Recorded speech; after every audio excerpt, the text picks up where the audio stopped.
Good afternoon and welcome to the Flex podcast.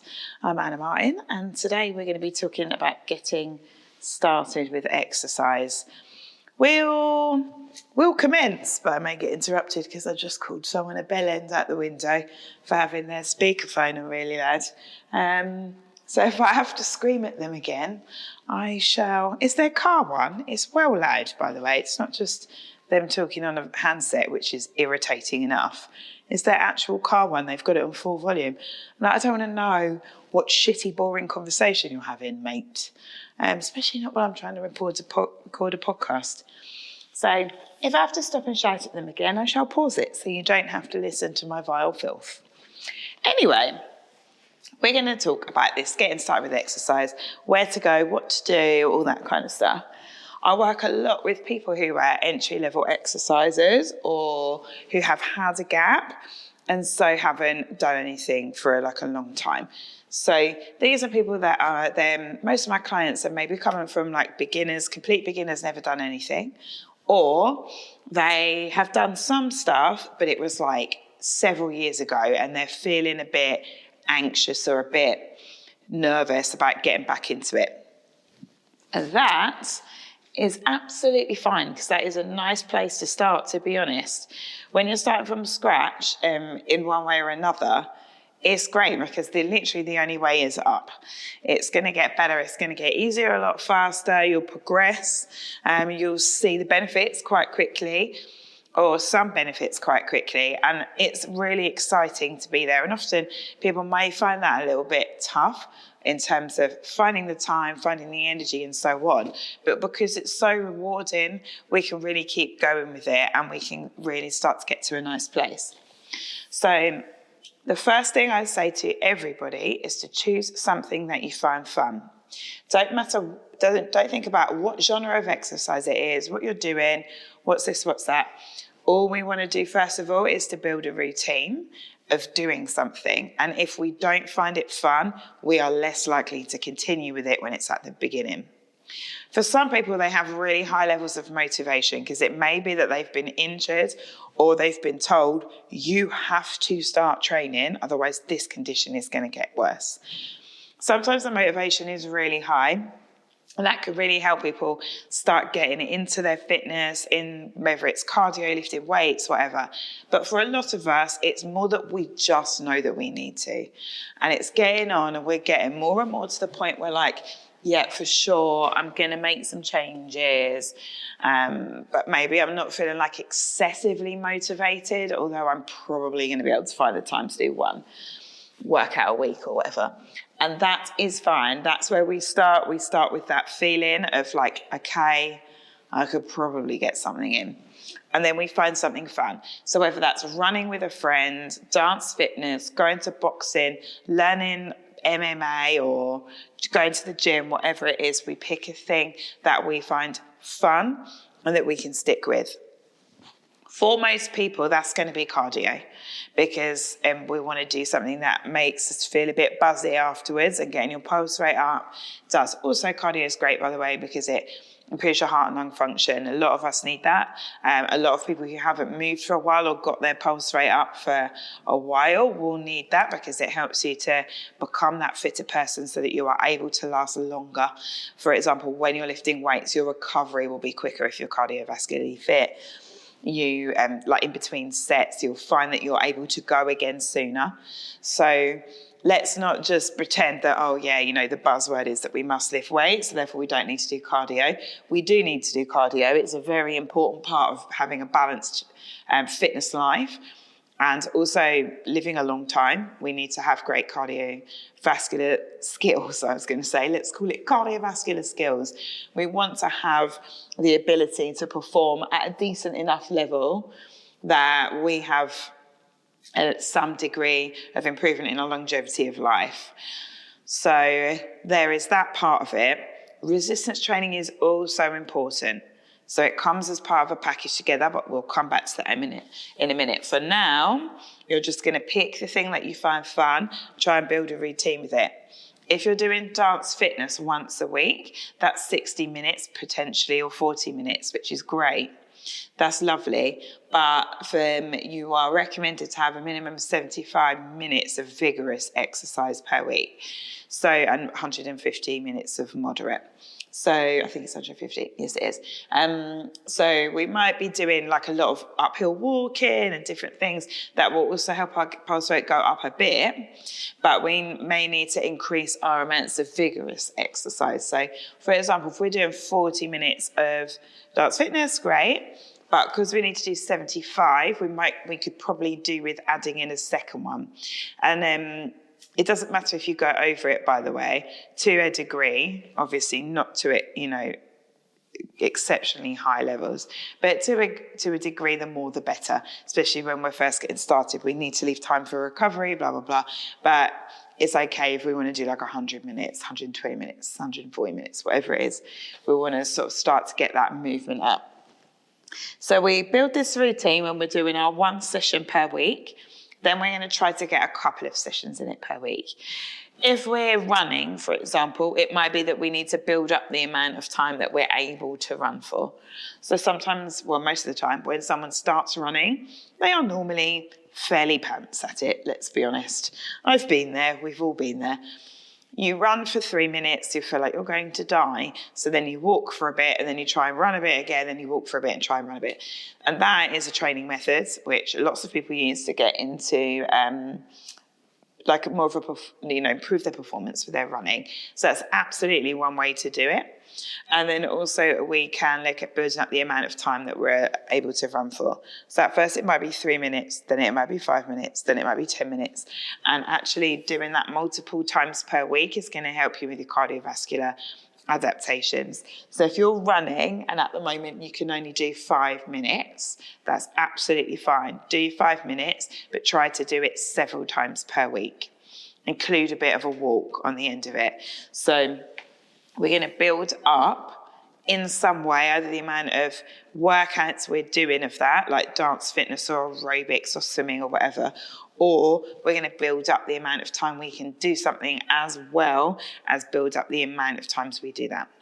So probably more beneficial for most people to do, let's say, 3 30-minute runs a week than 1.5 hour one. It's probably more beneficial for most people. 1, in terms of it gives you a bit of time to recover. 2, you're then obviously able to ask your cardiovascular system to adapt more times. And also you are able to, did I say recovery already? I don't know. Also, you get the endorphins when you've been doing any form of workout. And if you're getting them 3 times a week, that's more likely to make you feel more energetic, more motivated, more boosted in yourself. So then you're able to think, yeah, do you know what, I might try this in 2 days' time. And then that is obviously going to help to keep you motivated because you're feeling quite good all the time. So you're building up this routine of doing your 1 session. Then you're thinking, can I fit in a second one or can I increase the amount of time I'm doing this for? So we're starting to build into this pattern and into this routine when we're getting our shit together and things are starting to feel pretty decent. Now, we know there are other things out there that we should be doing, for example, like resistance training, maybe a bit of mobility, whatever it is. There's stuff that we need to do. We don't really know where to start, so we put it to the back of our mind. And that's okay. This is just what happens with life. When something is less accessible, so something like going running or going swimming is more accessible because you just go, right? And you can turn up, you can do it any time, well, more or less any time, as long as there's no swimming lessons on. You do it any time, it just happens. Same with dance fitness. You obviously have to get over the fact that you feel a bit nervous, but once you're going, you say hi to a few people. It feels great. You know the instructor, you know what's coming next. You feel a lot more confident at it. The same thing happens with the resistance training. All of these things happen. We get better at setting up for the workout. We get better at knowing what the exercise is. We get better at doing the exercise. We improve the weight that we can lift, the amount of reps we can do. We improve our knowledge. We improve the way that we move. This all happens, but with resistance training, it feels like there's a bigger barrier for a lot of people. And I totally get that. So there may be at the beginning like, oh God, I don't really know what I'm doing, but just please believe me, no one really does. No one does. You might have people that go to a class for the first time in inverted commas, but they used to train rugby at school, so they've been lifting weights back in the day. So it might be their first ever workout in 20 years, but they've got a bit of knowledge. But some people are coming into this, a lot of people are coming into resistance training with absolutely no knowledge at all. So, not sure how to do a squat, lunge, press up, whatever. And that is what an instructor is for, or a personal trainer. So whether that's online or in person, if you have zero knowledge, you can get a decent amount of knowledge from doing on-demand classes, from doing face-to-face stuff, whatever it is, movement feedback from your coach, whatever. You can get a decent amount of experience and improve your movement quality through that. One thing we might hear is, I don't really have time. I don't have time to go to the gym, spend an hour and a half at the gym. You don't need to spend an hour and a half. Most people who would be training you, so any personal trainer or me with my clients and my flex lot, the first thing I would ask is for 2 20-minute resistance sessions per week. Most people can find that in some shape, way or form, because 20 minutes is an amount of time that a child may or may not watch a TV program for, or 20 minutes might be the amount of time that you're willing to get up earlier than you already get up, or 20 minutes that you delay your dinner for in the evening, whatever it is that you can fit in. You might be able to do 20 minutes on your lunch break when you're working from home. So 20 minutes can tend to fit in quite well. And you think to yourself, but it's 20 minutes. What difference does that make? It makes quite a lot of difference when you're doing it 2 or 3 times a week over a sustained period. Because at the moment, if you think of resistance training, if you're doing absolutely feck all, doing 40 minutes of that a week is a big deal. That is excellent. That is going to make some changes to the way that you move and the way that you feel. We gradually build up over time. Your PT would do this with you. It's what I do with my FlexArt, my clients. We add in equipment, we learn new exercises, we improve our technique over time. These are things that then help the 20-minute workouts that we're doing to feel more difficult. Will there become a time where maybe you need to invest a bit more time? Possibly. At some point in the future, maybe far from now, maybe not, you might think, actually, I'd quite like to see some bigger results in some way. Maybe I want to get a lot stronger. Maybe I'm enjoying it more than I thought. And actually, I want some of those mental health benefits over a longer workout. I want to be able to show off that I can do this. I want a massive arse the size of a giant watermelon. Whatever it is, that would be a bad shape bum, actually, wouldn't it? It's not round. A Galia, not large enough. I'm stuck on the melon front anyway. Oh no, watermelon is round. What am I talking about? Yeah, let's go watermelon. Crikey, that took a long thing. It's because I ate quite a lot of watermelon this week. It's all I can think about. It's actually excellent. Also, do you remember those ice lollies with bits of chocolate on? They were fabulous. Right, anyway. So, yes, at the beginning, you'll struggle to find the time, and I get it. And I want you to know as well that there are many benefits to resistance training. Your strength and your mobility. So that means, when you feel crusty as shit trying to get off the floor, that's your mobility and your strength. These are the things that we want to try to improve. We want to reduce our risk of injury, which resistance training does. There may be aesthetic gains that we want to get. So we might want something like musclier arms or a perkier arse or a bit more back muscle, whatever. There may be, look more toned, whatever you want to call it. There may be aesthetic things that we want. We may want to perform a bit better. And you're like, oh God, I'm not an athlete, Anna, relax. True. Probably, I'm not an athlete either, but if you're running, there are things you need to do with resistance training that are going to help improve your performance. Like you would want to train your hamstrings a little bit. Helps to prevent injury as well. It also helps with your performance. We might want to lift a few weights, especially on our lower body, do a bit of core work to protect ourselves, whatever it is. It also helps with confidence. So any resistance training, once you get a movement and you're able to do it, and I can say to people in the room, let's do a dead bug, let's do a squat, and they set up and they go for it, a little bit of them goes, boom, you knew what that was, didn't you? Smashed it. It might be that I go, oh, do you think you could pop your weights up? They pop their weights up and they can still do it. That gives you a confidence boost that I can't even tell you. It's ridiculous. there's a lot to be said for feeling quite strong, and especially when you're in a body that maybe doesn't or isn't able to do all of the things that you want, or maybe you feel that, you're aging, like, I can't do the same things I used to do. Maybe you're like me and you've got a permanent dodgy bit, like I've got a spinal deformity, so maybe there are things about your body that you're like, yeah, I find that tricky and I don't love the way that I feel when I do it. These things, when they start to change, I'm not saying resistance training solves everything, it's certainly not going to make my spine completely straight, but there are things that resistance training can do for you that other forms of training might not be able to do in the same way, or definitely can't. Feeling strong is one of them, and that makes such a big difference. Like, unless you've got a physical job, like if you're working tiling or carrying around machinery or whatever, you're probably getting a decent amount of some degree of resistance training in there. But when you're doing what most of us do, which is sitting at a desk, you're getting none.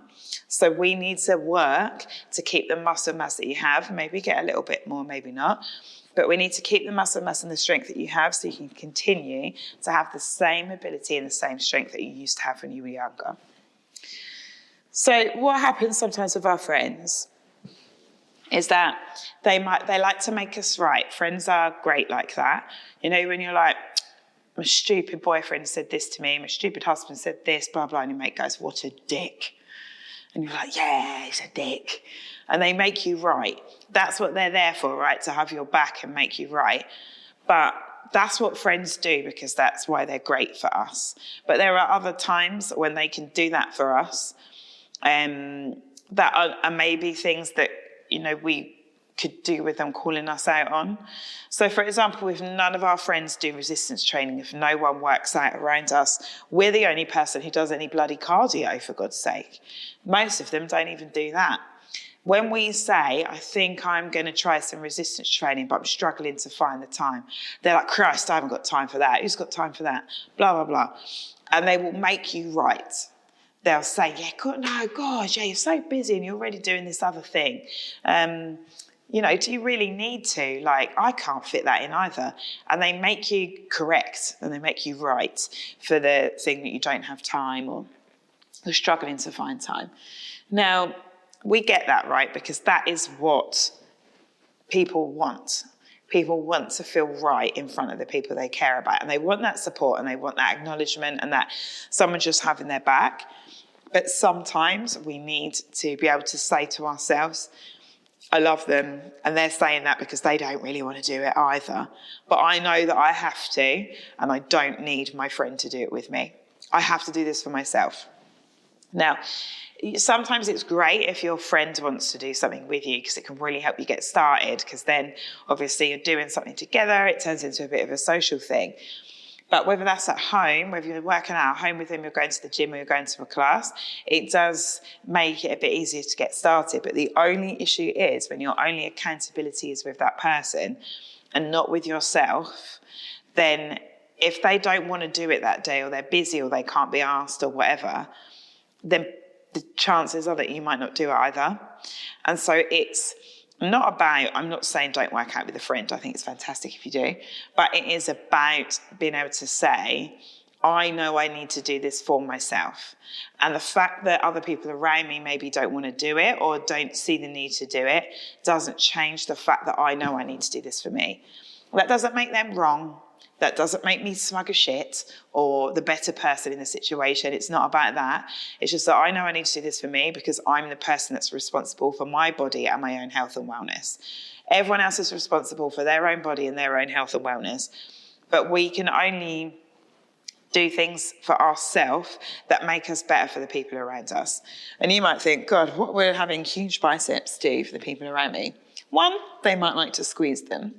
But secondly, and more importantly, being strong and being able to do things inspires other people to do the same, which is fantastic because we all want fit and healthy friends, right, that live a long time. We want to be 90 years old and our friendship group be the same. Like ultimately, we want to be able to get up and move around when we are old and do cool shit with our grandchildren or our great nieces or whatever. We want to be able to have that for the people around us and for the rest of our life. it is lovely to have a muscly arse and to have great guns or whatever it is that you want. It's lovely for that. I really applaud it if people have aesthetic goals. You have the goals you want. But realistically, the things that actually matter are that you are able to carry on living a life that you love. And having a sexy ass may be part of that, and that's absolutely fine. But having a bum that can propel you out of the chair and help you continue to do the dance fitness classes that you love and help to stop you getting backache at work and all of these kind of things. These are things that we probably are more important than having a beautiful posterior. No offense if you've got a lovely bum, I'm sure it's great. But there are other things that we want. Like, don't get me wrong, I'm not saying that I don't have aesthetic goals. I'd really like quite a muscly arse. So my bum is getting bigger and I'm really happy about it. But also with the spine that I have, I'm just really frigging happy that I can still do stuff. I'm 43. I'm not in any more pain than I was 20 years ago. My mobility and my strength is way better than it was 20 years ago. I'd say that my pain is actually quite a lot lower. I reckon between 50 to 60% lower than it was 20 years ago. My general discomfort is way lower. So that's, I know, 70, 80% improvement. These things, and also my fear of getting older is much less. I used to be so scared that I would have like a really bad visible scoliosis when I was an older lady, or that it would be to the point where I wouldn't actually be able to do things. You know, when someone's really hunched over and they can't stand up straight, or my fear of aging has decreased because I no longer am. I mean, it still might happen. I might kick the bucket long before that point. However, I'm not as scared about what my body might become when I'm older. Partly as well because my mum's like an absolute ninja. So seeing her do the craziest shit at 73 is quite inspiring, actually. And I know a lot of people in my class feel like that as well because she's just ridiculous, to be fair. So, yeah, let's not overlook the benefit of doing this for ourselves. Yes, rope your friends in. Yes, invite them to go to your classes. Also, your instructor loves that, by the way. So thank you to everyone that does that for me. Yes, take them to the gym with you. Yes, invite them over for a home workout. Yes, if you need a running buddy, try to get someone to go with you. But just because someone won't do it with you doesn't mean that you shouldn't do it. You're going to be feeling so much better and confident in yourself because you were able to make yourself do something. And I get it, it's hard to motivate yourself and it's hard to have discipline, especially when you first start doing something. But like, I have faith in you. I know it is possible. Sometimes when you start doing something, it can feel like that is not possible for you to find the motivation and find the discipline to do that. But it is 100% there. It's there in all of us. You just have to keep fighting for it. So don't give up on yourself just because it's not going to be easy for you, or because your mate is not going to do it, or because you've got your body feels like a bag of crap at the moment. Your body will not get out of that space unless you do something about it. Like, life doesn't happen. Like, improvements in the way that we feel and the way that we move, and improvements in how our life generally is, doesn't just happen to us. Yes, it would be lovely if we could just win the health lottery, but that's not how life is. We have to actually do something about it to make that happen. And I'm not sitting here saying that as a smug arsehole that doesn't ever do anything that's anti-healthy, because I do, because I drink alcohol and I go out and I have a nice time. But I also I'm aware that that isn't the best thing that I should be doing for myself, so I try to do as much other stuff as I can. Partly because the thing that I'm most scared about is my back, right? So the physical things that I do probably matter more to me at this moment in time, probably won't in a few years' time. But at this moment in time, they matter more to me than the risks that I take by drinking. And don't take me wrong, I don't drink every day or anything, but I do drink. And I do enjoy most of the alcohols. But yeah, let's focus on the stuff we can actively do to improve how we feel and how we move. Because once that starts happening and once we can see what we may be truly capable of at some point, we can see those goalposts are coming into sight, the game changes. Honestly, it's completely different when you're like, fuck, I couldn't do this before and now I can do this. So actually, maybe in a couple of months, I'm going to be able to do that. The possibility of what you are capable of is endless, because there are so many ways that you can train and that you can move, exercises you can do, genres of resistance training you can look at. So don't also you'll hate it to start with. You may well hate this. People say to me, ugh, hate press-ups, I hate lunges. I was like, everyone does when they start. You won't in 12 months' time. You won't even think about it. You'll just be like, oh yeah, lunge, not my fave, what ifs. You just get it done. Don't get me wrong, if someone said to me 20 years ago how many press-ups you could do, I could do 0 press-ups. Yeah, I've been training for about 16 years. I reckon I could smash out 20 press-ups. That's 20 press-ups over 20 years. That's, let's not beat about the bush. I'm happy with my 20 press-ups. I'm quite proud of them. But, I haven't got tons better. It's not like I can do 1,000 now. I'm not a world record breaker, but it gets easier. Now, if someone said, get on the floor and do 10 press-ups, I wouldn't be scared about that. I'd be like, oh, yeah, fine.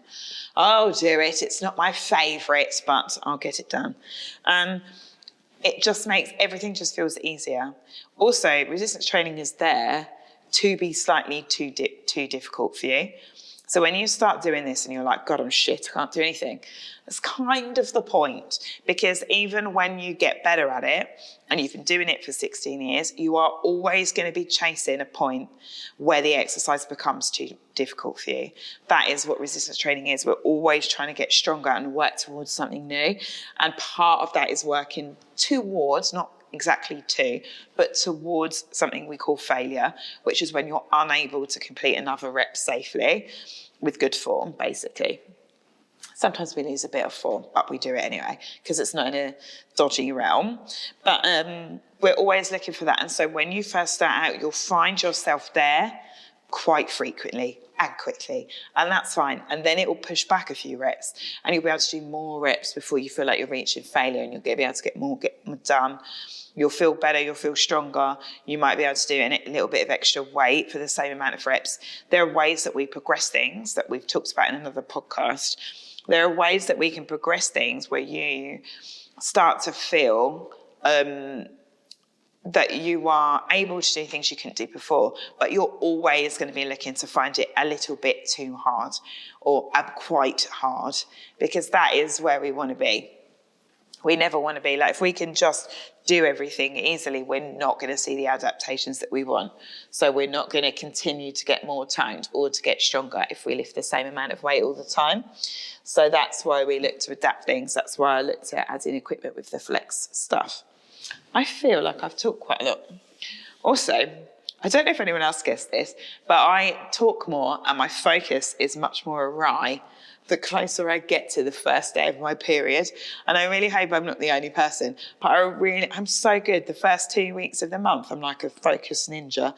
And then the second, that end part, I get more and more wild as they get closer and closer. So I hope that's not just me. Anyway, I'm going to shut up, stop talking about my period, and I shall speak to you soon. Have a wonderful day, and hope this was helpful, and go and do some resistance training. Thank you kindly.